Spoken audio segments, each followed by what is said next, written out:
All right, guys, pretty obvious that the Celtics showed their toughness tonight versus the Cavaliers. We saw go get out of here. Punch him in the mouth. Look how you're frightened the Cavs. I was scared. I was scared. That face is way too pretty to be punching it in the face. Nothing to be scared about, bro.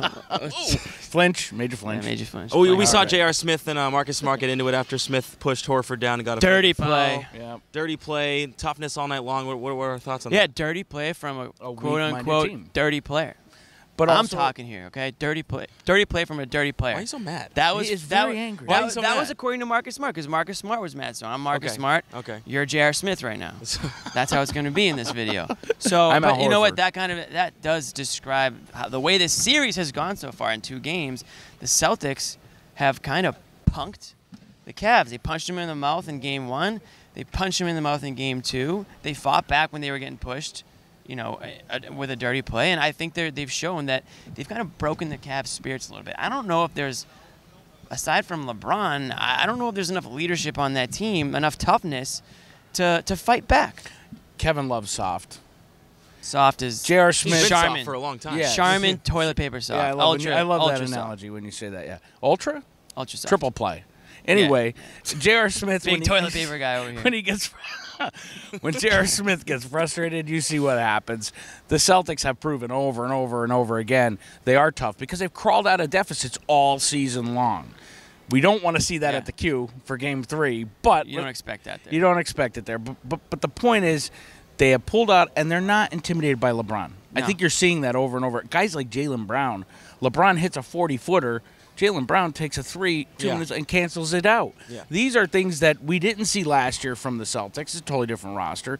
These young guys are proving not just that they're maturing quick, but that they are a little bit more mentally tough than the Lakers, the Cavs. Yeah, I mean, you brought up Jaylen Brown, and after the game, somebody asked him point blank, you know, what makes you guys different than all the other teams that have lost to the Cavs? And he said, we just don't back down from anybody. Simple. That's what he said. We don't back down from anybody. Simple. And I think that does kind of describe how the attitude for this team right now. I mean, they're not scared of the Cavs.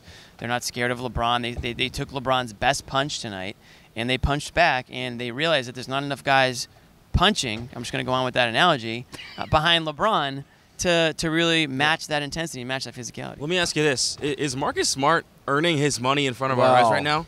Because he's at the front. He's at the forefront of that toughness. We saw a play He's getting a lot of pub. We saw a play down there. Actually, might have been down here. He dives into the Cavs bench to save a ball. That is Class A Marcus Smart right there. Class A Marcus Smart is Game 5 against the Sixers. You know, he tries to make the free throw, misses it. Tries to miss the free throw, makes it, and then ends up at the other end of the court and gets it. Intercepts the ball. And tonight was like a Dave Cowens type. That epic, you know, that iconic highlight we've seen years over.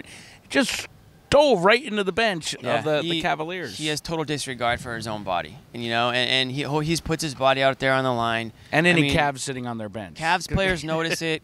Ty Lue notices it. And if you went on Celtics they don't Twitter, have a guy like that on the Cavs. If you went on Celtics Twitter, you saw sign Marcus Smart. Sign Marcus Smart. I mean, everyone's freaking out about him because he's playing so well. Because the hashtag winning plays. I mean, he's a guy that he's not going to fill up the stat sheet, but he's going to be the reason those stats start to fill up for the guys around him. Mental toughness, Al Horford. What are your thoughts there? I mean, because all season long we hear picking on Al. He goes invisible. He shrinks to. We are seeing him rise to the moment here in every way, shape, or form. And leadership and toughness starts at the top, and Al Horford's kind of the leader of this current roster. Yeah, I mean, I think it's the stability that he provides too. It's the strength in like the fact that he's been there, done that. I mean, obviously you've got guys like Jaylen Brown and Terry Rozier and Jason Tatum. Those guys are contributing on the court just as much or more than anybody. But they haven't had the been there, done that factor that Al Horford has had. That you get a little bit of that from Marcus Morris. You have a little bit of that from Marcus Smart to an extent. But that's where that toughness comes in, and they feed off each other. I mean, you see Al Horford, you know, pumping up the crowd, and but he's not done that. I know that. Past seasons, like it's great a to new see. Al Horford almost. Because that's what happens when you win and when you have the confidence following you. Al Horford didn't have a whole lot of reasons to be confident going into this series against the Cavs. We know the history there.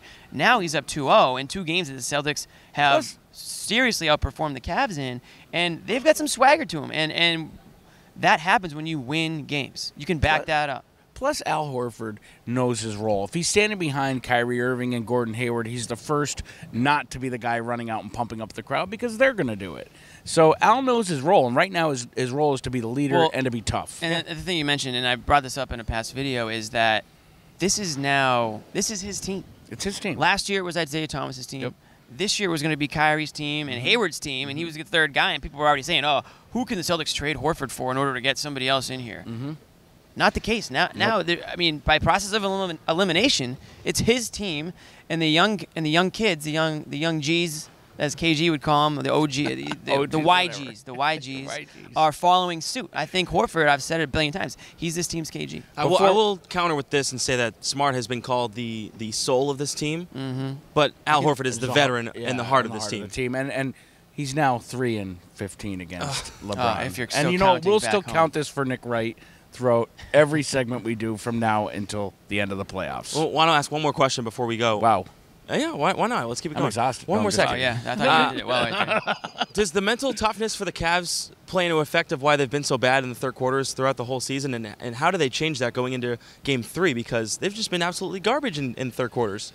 Yeah, I think that a lot of it has to do with coaching. I hate to keep falling back on that, but when you go into halftime and you're up or down, whatever it is, it's all about adjustments, right? It's all about how you come out and the changes that you want to make in that second half to either keep the foot on the gas or to find a way to fight back. And I just think that goes back to Ty Lue maybe being outcoached, especially in this series. He's being outcoached by LeBron. No, sure, and the one thing, or one of the many things that Brad Stevens instills in his guys is confidence. He puts confidence in these guys. He puts them in positions to win. You got a little glimpse of what Steve Kerr was saying to Steph Curry in Game 1 when he wasn't feeling it. And I get the sense that Brad Stevens is very similar in that sense, where he's quick to talk up his guys and tell them what they need to hear, but he's also quick to put them in positions to succeed. And you saw it with like a guy like Evan Turner. I mean, the confidence follows when you start to see Jordan Crawford. the success. Jordan Crawford. I mean, he is like example A1. Shout out Jay Craw. Shout out Jay Craw. LeBron shouted him out in Game 1, but we'll shout him out after Game 2. He did. So. All right, Celtics showing their toughness here in Game 2. What will happen in Game 3 at Cleveland? We'll see what happens. Check out CLNS Media for all your Celtics coverage 24/7 throughout the playoffs.